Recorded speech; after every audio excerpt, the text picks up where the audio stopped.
Hidang juadah buat tetamu. Juadah dijamah sebelum berkata. Segmen bercerita, kita bertemu. Salam sejahtera pembuka kata. Di hari yang indah ini, bertemu lagi kita dalam rancangan Mari Bercerita. Diharapkan agar anda semua di luar sana berada dalam keadaan yang baik dalam menangani pandemik COVID-19. Teruskan bertabah dan kuatkan semangat, ya. Berbalik semula kepada tujuan kita pada hari ini, iaitu untuk membahaskan tentang sebuah novel. Novel Komsas yang menjadi pilihan pada hari ini ialah merupakan sebuah novel fiksyen bahasa Melayu tingkatan 2 hasil karya Zulaiha Paikon. Pastinya pelajar di tingkatan 2 sudah terlintas di fikiran dan tahu akan novel yang saya maksudkan ini. Novel ini mengetengahkan idea imajinasi tentang inovasi sains yang sangat luar biasa pada pandangan saya dan pastinya kalian juga. Novel yang saya maksudkan itu ialah Jejak Monpus. Mari kita membaca.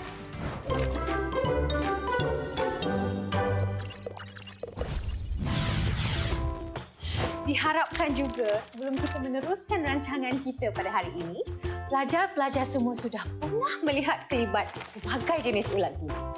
Sekiranya belum pernah, ambillah masa untuk melakukan pencarian di internet untuk melihat sendiri bagaimana rupa sebenar ulat bulu yang terdiri daripada berbagai rupa, bentuk dan warna. Tapi awas ya, walaupun ada ulat bulu yang cantik dilihat, jangan sesekali disentuh sebarangan. Nanti kesannya akan buat kita serik untuk menyentuhnya lagi. Novel Jejak Monpus mengetengahkan pelbagai jenis ulat bulu yang terdiri daripada pelbagai jenis spesies, rupa, bentuk dan warna. Kelibat ulat bulu merupakan aset utama kepada Zahar dalam kajiannya. Daripada permulaan cerita hinggalah ke penghujung cerita, semuanya ada berkaitan dengan ulat bulu. Sehingga kan pada akhir penceritaan, kejayaan dan kebahagiaan yang dikecapi oleh Zahar dan orang-orang di sekelilingnya, semuanya berkisahkan tentang ulat bulu. Zahar, seorang mahasiswa jurusan Sains Hayat, UTM yang begitu menyayangi dan berminat dalam kajian berkaitan kehidupan ulat dan serangga. Zahar meminati dunia haiwan sejak kecil lagi. Kita baca petikan daripada muka surat 2. Melayani kelompok ulat dan serangga kesayangannya, keletihan selepas menelaah tidak terasa lagi. Bermonolog dengan hawk moth, pus-pus, kuning pucat, kumbang badak, merak dan yang lainnya membuatkan hatinya tenang. Pada awal penceritaan novel Jejak Monpus, kita disajikan dengan kehidupan sederhana yang gembira dan bahagia Zahar bersama ibunya Kristina yang merupakan seorang guru. Konflik bermula apabila sesuatu yang tidak diingini telah berlaku kepada pus-pus. Zahar begitu risau apabila mendapati ulat bulu spesies pus-pus kesayangannya hampir pupus. Sejak akhir-akhir ni, pus-pus ulat bulu hijaunya kelihatan lemah dan tidak bermaya. Makan juga tidak berselera. Daun-daun mambu sampai kering tidak dijamah. Zahar ingin mencari tahu punca pus-pusnya kurang aktif. Kenyataannya, dia memang menyayangi pus-pus lebih daripada spesies-spesies lain. Hawk moth, kuning pucat, merah gajah, kundang maupun monark. Bagi merealisasikan impiannya untuk menyelamatkan pus-pus dan mengembangkan minatnya, Zahar telah melakukan beberapa siri ekspedisi pencarian di Pulau Pisang, Tanjung Piai dan hutan Camp Kaizen. Keinginan Zahar untuk pergi ke Pulau Pisang adalah sangat membuak-buah. Kita lihat di muka surat 35. Teringat akan janjinya dengan Malcolm Tam untuk ke Taman Paya Bakau Tanjung Piai. Dia bingkas bangun dari tidurnya. Aku kena cari juga pengganti spesies pus-pus, hatinya berbisik. Pantas dia bersiap. Lawatan ke Tanjung Piai, daerah paling hujung di benua Asia itu, tidak boleh dilengahkan. Di Pulau Pisang pula Zahar menemui monark, iaitu spesies ulat bulu yang baru. Zahar mendapati abdomen monark mengeluarkan cecair kuning merah yang melekit. Lalu cecair tersebut dititiskan dalam balang yang berisi cecair pus-pus. Hasil cantuman tisu pus-pus dengan ulat bulu baharu yang ditemuinya itu melahirkan spesies yang sangat unik. Lalu Zahar memberi nama Morgan. Selain daripada konflik yang dihadapi oleh Zahar, terdapat misteri dan keresahan yang terjadi kepada Christina juga. Ianya bermula setelah Christina ternampak kelibat seorang lelaki dalam lingkungan usia hampir separuh abad menemui Faridah pada waktu rehat. Kelibat lelaki yang sama dilihat oleh Christina selepas kelas tambahan bahasa Melayu menambahkan lagi keresahan Christina. Ternyata lelaki tersebut ialah seseorang yang dikenali. Kemuncak konflik yang ditimbulkan dalam novel ini ialah tentang kejadian misteri yang melanda Kampung Maju Jaya. Walaupun pada asalnya kehidupan di kampung ini aman dan damai, tidak lama selepas itu, Kampung Maju Jaya, tempat tinggal Zahar, diserang ulat bulu berintik hitam. Dia mengetahui bahawa wabak tersebut berpunca daripada rangsangan Morgan terhadap ulat bulu berintik hitam di kampungnya. Selain gatal-gatal kulit, kanak-kanak yang terhidu racun serangga yang digunakan untuk memusnahkan ulat bulu menyebabkan mereka mendapat radang saluran pernafasan serta radang paru-paru dan selaput mukosa. Penduduk kampung pula telah dihidap penyakit batuk, sesak nafas. Akibatnya klinik kampung itu terpaksa beroperasi 24 jam. Keadaan semakin meruncing apabila penduduk kampung mulai bimbang. Kerana musibah ini bukan hanya menyerang manusia, tetapi juga haiwan ternakan. Pada masa ini, Zahar menyimpan tekad untuk menyelesaikan masalah yang melanda kampung. Kemarahan penduduk kampung perlu diredakan segera. Zahar yakin Morganlah penawar bagi serangan ulat bulu di kampungnya dan nekat untuk meneruskan misinya. Dalam usaha mencari penawar, Zahar terpaksa mengorbankan Morgan kesayangannya. Turut menghiasi kemuncak konflik ini, babak persengketaan yang berlaku di antara Zahar dan Ripin juga semakin memuncak. Namun begitu, Zahar meneruskan misi mencari penawar dan terhasillah Monpus, sejenis ejen biologi. Penduduk kampung terasa lega kerana suasana tenteram kembali. Hasil inovasinya itu, dia meraih anugerah dalam Majlis Anugerah Produk Inovasi UTM. Kejayaannya mencipta Monpus melayakkannya menerima anugerah Akademik Negara serta beasiswa kerusi Chancellor. Zahar dipersilakan naik ke pentas serta diumumkan sebagai penerima anugerah beasiswa kerusi Chancellor mewakili salah seorang pelajar Asia. Profesor Dr. Baharudin dijemput naik ke pentas untuk menyampaikan anugerah tersebut. Zahar seperti mengenali lelaki di hadapannya dan memanggil lelaki itu ayah. Zahar dan Dr. Baharudin berpelukan. Begitulah tadi sinopsis keseluruhan serba ringkas tentang penceritaan novel Jejak Monpus yang dihadirkan dengan 19 bab semuanya. Diharapkan anda dapat mengikuti keseluruh sinopsis yang telah saya sediakan. Banyak lagi sebenarnya adegan menarik yang terkandung dalam novel ini. Untuk mengetahui dengan lebih lanjut tentang adegan-adegan tersebut, disarankan agar kalian semua dekat luar sana mendapatkan dan seterusnya membaca naskah novel ini sendiri, ya. Baiklah, kita akan berehat sebentar. Bertemu lagi selepas ini untuk segmen yang seterusnya. Jangan ke mana-mana. Teruskan bersama saya.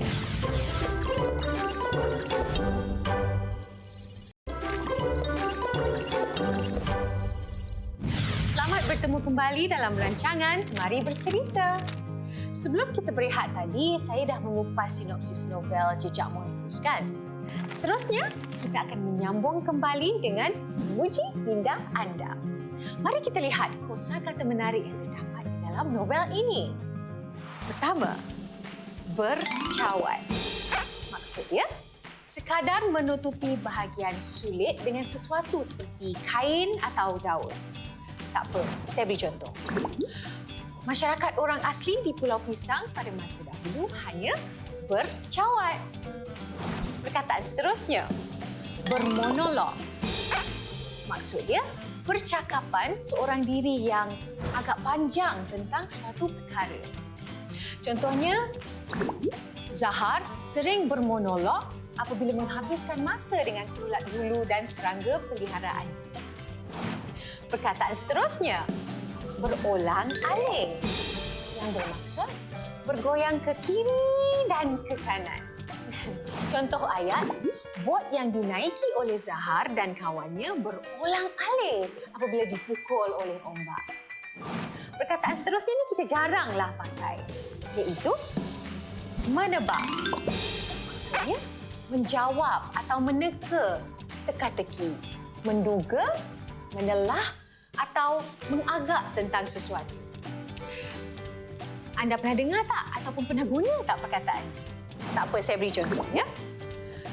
Kristina cuba untuk menebak apa yang sedang bermain-main di dalam fikiran Zahar. Perkataan seterusnya, saya pun jarang pakai perkataan ni. Itu galak. Maksud, menurut Kamus Dewan ada 5 maksud untuk perkataan galak ni. Maksud yang berkaitan bagi penggunaan perkataan ini dalam novel Jejak Mongoose ialah merujuk kepada tingkah laku yang menunjukkan riang gembira. Jadi saya beri contoh dekat sini. Sikap galak mawar di universiti menarik perhatian dan sangat disenangi oleh rakan-rakannya yang lain. Adik-adik semua okey tak tu? Kita sambung ya. Perkataan seterusnya, menerobos, yang membawa maksud menembusi ataupun merempuh. Contoh ayat ya. Perbuatan Ripin menerobos masuk ke makmal Zahar tidak patut dicontohi sama sekali. Perkataan seterusnya, ini pun jarang kita gunakan dalam harian kita, iaitu perdu, yang membawa maksud bahagian pangkal pokok. Contoh ayatnya, terdapat banyak ulat bulu yang tersembunyi pada perdu pokok rambutan. Dan yang seterusnya, tambun. Apakah maksud tambun ni?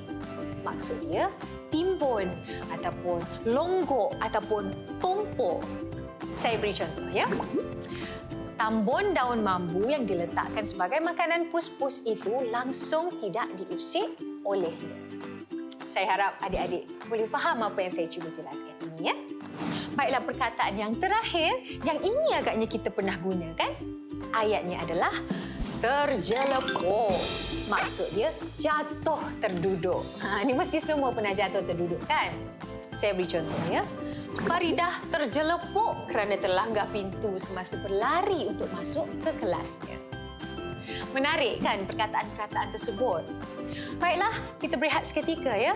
Dan bila kembali nanti, kita boleh bincang mengenai watak di dalam novel ini.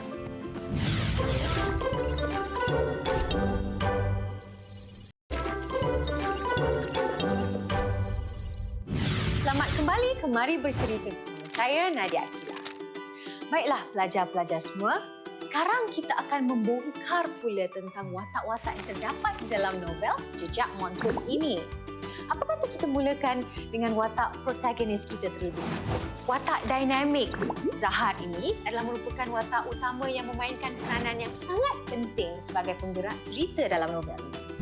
Watak Zahar telah ditampilkan di dalam setiap bab dengan pelbagai karakter. Watak Zahar merupakan kekuatan cerita ini kerana setiap penceritaan, perjuangan, pengorbanan, malah kejayaan yang diketengahkan adalah berkisar pada kisah pemuda ini. Selain daripada itu, sikap yang dibawakan oleh Zahar sangat positif walau dalam apa jua keadaan sekalipun, dan ini boleh dijadikan contoh oleh setiap orang pelajar di luar sana. Beliau merupakan seorang yang gigih dan tekun berusaha dalam melakukan sesuatu perkara. Malahan tidak mudah mendabik-dabik dan berpuas hati dengan kejayaan dan anugerah yang telah diperolehi. Bukan sekali dua penemuannya diiktiraf. Sepanjang 3 tahun pengajiannya di Fakulti Sains Hayat, Universiti Teknologi Malaysia, itu merupakan kali yang ke-10. Ini di muka surat 34. Zahar juga bersikap penyayang akan haiwan. Kita boleh lihat ketikan muka surat 2. Pus-pus, bangun. Ini satu lagi. Makin hari makin hijau. Tapi tak apa. Aku suka. Hijau memang cantik. Aku suka kehijauan. Nah, makan ini. Biar tambah hijau.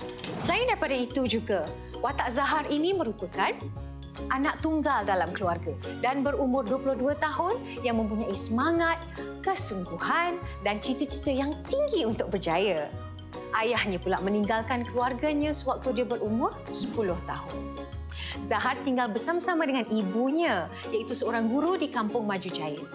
Dia amat menyayangi ibunya dan banyak menghabiskan masa melakukan pencarian dan eksperimen di makmalnya. Watak ini sangat disenangi dan disayangi oleh semua orang di sekelilingnya kerana mempunyai personaliti yang sangat baik dan menyenangkan. Seterusnya, mari pula kita mengenali watak utama kedua yang terdapat di dalam novel ini. Watak kedua adalah Christina Ashraf. Beliau merupakan Ibu Zahar. Seorang watak yang sentiasa ada di samping Zahar walaupun dalam apa jua keadaan pun untuk menyokong anaknya seperti tulang belakang. Seorang yang cantik dan bergaya walaupun berumur lingkungan 40-an. Penulis yang aktif dalam Persatuan Penulis Johor. Ibu yang penyayang tetapi tegas. Kita lihat petikan di muka surat 6. Jangan buat perangai macam tu kalau makan depan halayak. Nanti orang kata tak ada adab, tegur Christina sambil memandang Zahar yang leka menyuap nasi ke mulut. Selain daripada watak protagonis, novel Jejak Monpus juga ada menampilkan watak antagonis. Terdapat satu watak antagonis yang sangat menyerlah di dalam novel ini. Watak Ripin digelar sebagai kutu kampung kerana banyak terlibat dengan melakukan perkara yang tidak baik. Di dalam novel ini, di antara perlakuan tidak baik yang dilakukan oleh Ripin dan berlaku ke atasnya adalah seperti berikut.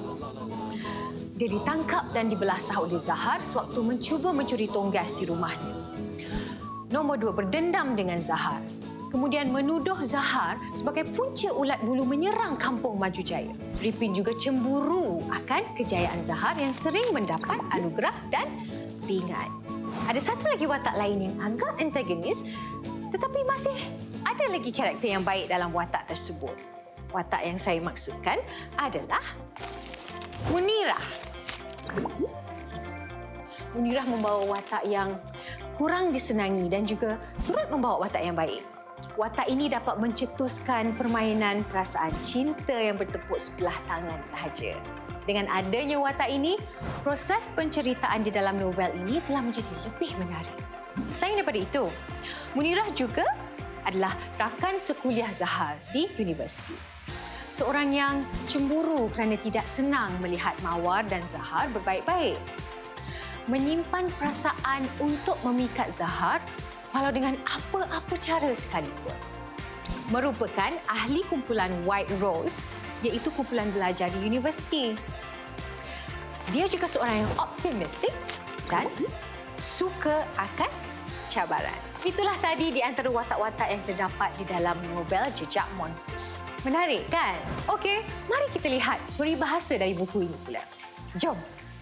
Selamat bertemu kembali dalam rancangan Mari Bercerita edisi novel Jejak Monpus. Tadi kita baru saja mengenali watak-watak yang terdapat di dalam novel Jejak Monpus. Bagi meneruskan pengajaran kita pada hari ini, kali ini kita akan buat berbeza sedikit kerana kita tidak ada soalan misteri, tetapi saya telah memilih untuk menarik perhatian anda semua kepada aspek peribahasa dan pepatah. Kenapa dua aspek ini dipilih pada hari ini? Jawapannya ialah kerana saya yang ingin mengaitkan novel Jejak Monpus yang telah kita huraikan tadi dengan maksud tersirat yang terkandung dalam peribahasa dan pepatah itu sendiri. Kesamaan maksud tersirat dalam setiap peribahasa dan pepatah yang telah dipilih sangat bersesuaian dengan beberapa watak dan isi cerita yang terdapat di dalam novel Jejak Monpus. Berikut ialah peribahasa dan pepatah yang dimaksudkan. Tapi sebelum saya bagi jawapan, saya nak anda cuba menjawabnya dulu. Boleh? Okey. Yang pertama. Berakit-rakit ke hulu, berenang-renang ke tepian, bersakit-sakit dahulu, bersenang-senang kemudian. Saya ulangi. Berakit-rakit ke hulu, berenang-renang ke tepian, bersakit-sakit dahulu, bersenang-senang kemudian. Ada yang mau cuba? Bagus. Maksudnya, untuk mendapat kesenangan, kejayaan dan kebahagiaan, pastinya akan melalui kesukaran dan kepayahan terlebih dahulu. Dalam novel ini, contoh ayat yang diberi ialah sebelum Zahar mengecapi kejayaan hasil daripada usahanya, dia berakit-rakit ke hulu, berenang-renang ke tepian. Bersakit-sakit dahulu, bersenang-senang kemudian. Okey, bagaimana kalau kita mengupas satu lagi peribahasa? Okey?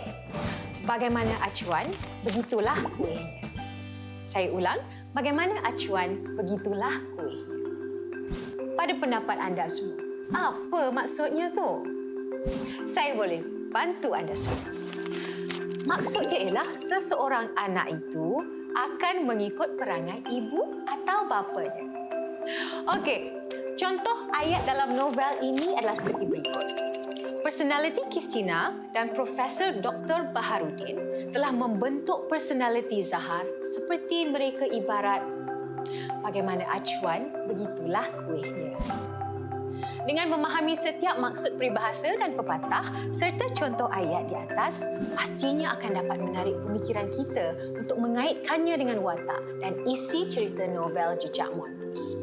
Pasti ada perkaitannya dengan novel ini, kan? Tepuk dada, tanyalah selera. Rasanya kita sudah berada di penghujung rancangan pada hari ini. Segala yang tersirat dan tersurat tentang novel ini telah saya kongsikan sebaik yang mungkin buat anda semua. Diharapkan agar perkongsian saya pada hari ini akan dapat membantu anda untuk lebih memahami tentang novel ini.